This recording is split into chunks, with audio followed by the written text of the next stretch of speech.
So today, boys and girls, it's game day, math game day that is, and we're going to play some growing and disappearing train. Now you can see here that I have one of our number lines from our classroom, and it goes all the way to 20, and it goes all the way back down to 1. And I'm going to start my game day, or my growing and disappearing train, by placing 10 markers on my number line, okay? And then I'm going to roll. I've got a dice here that has the numbers 1 to 6. And then I have a dice here that says minus or take away or plus or add. So I am going to roll these both. And let's see.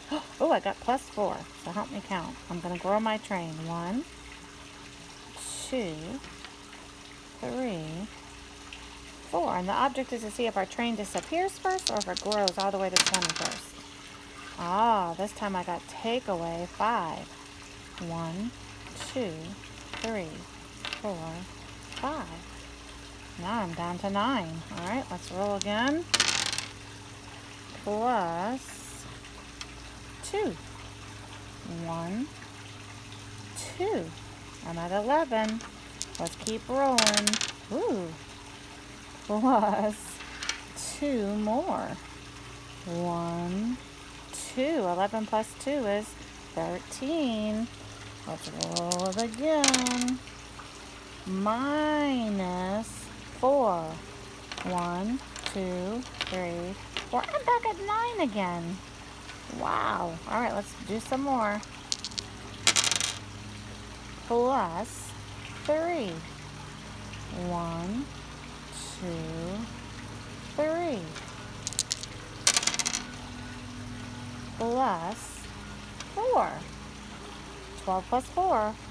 1, 2, 3, 4. Oh, I'm all the way to 16. I just need 1, 2, 3, 4 more. Let's see what happens. Oh, look at that. Plus 4. 1, 2, 3, 4. All right, I grew my train. I now have a 20 long train. I'm going to go ahead and start back from the beginning again. But this time I want to show you how you can play at home. Some of you are looking at me and saying, Miss Van Winkle, I do not have cubes like that. But maybe you have little snacks like I do here. I've got these goldfish snacks, and I can start my growing train the same way. I can line up goldfish snacks or cereal, or even jelly beans. Oops, my goldfish are trying to run away. And put them on the number line. And you might think, I don't even have a number line. Well, guess what? You can make one. Take a piece of paper and write the numbers 1 through 20, and you can just line your goldfish up on top of them. And then what about the dice? I know we have this special dice in kindergarten, and it just has pluses and minuses on it. You might not have that. So what I did was I took a cup, I scrunched up 2 pieces of paper, and on one paper I wrote minuses, and on one paper I wrote pluses. So I figure everybody has a dice at home, I'm hoping. You're going to roll your number so we know our number's 2, and then I'm going to reach into the cup and grab one of those papers, and it says plus. I'm going to jump it back in there, and I'm going to add 2. And this way today, I can practice playing the growing and disappearing game. You might have an even better way to play it. But it's just important that you're practicing playing on this number line. Make a number line by writing the numbers and have fun.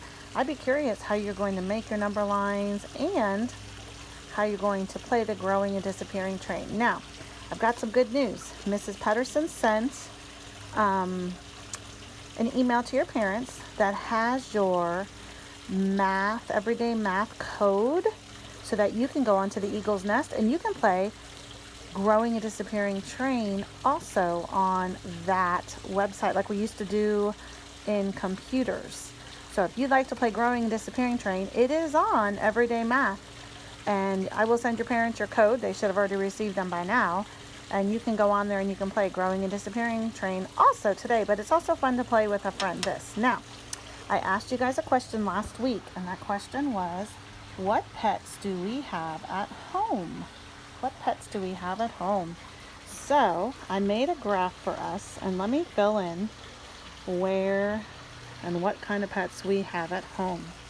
Now, Michael he told me and showed me he has a turtle.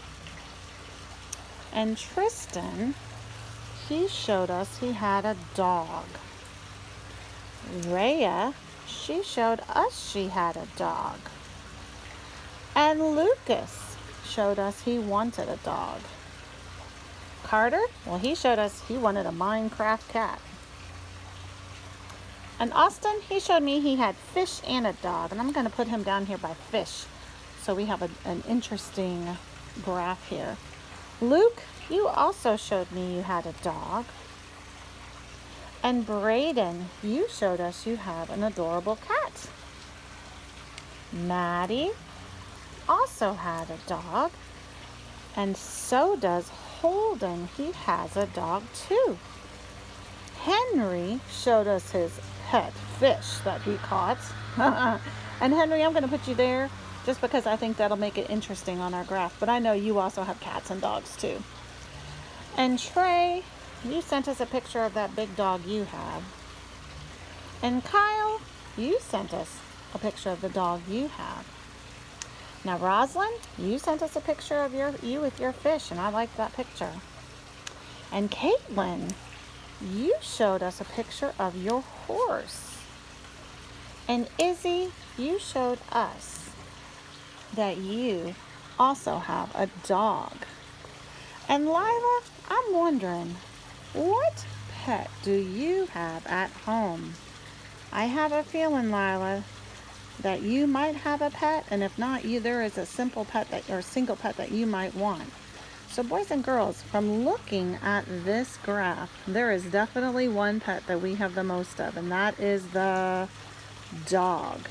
The pet that we have the least of would have to be the horse and the turtle. So Michael and Caitlin, you should be very thankful for that, as we are thankful for all of our pets.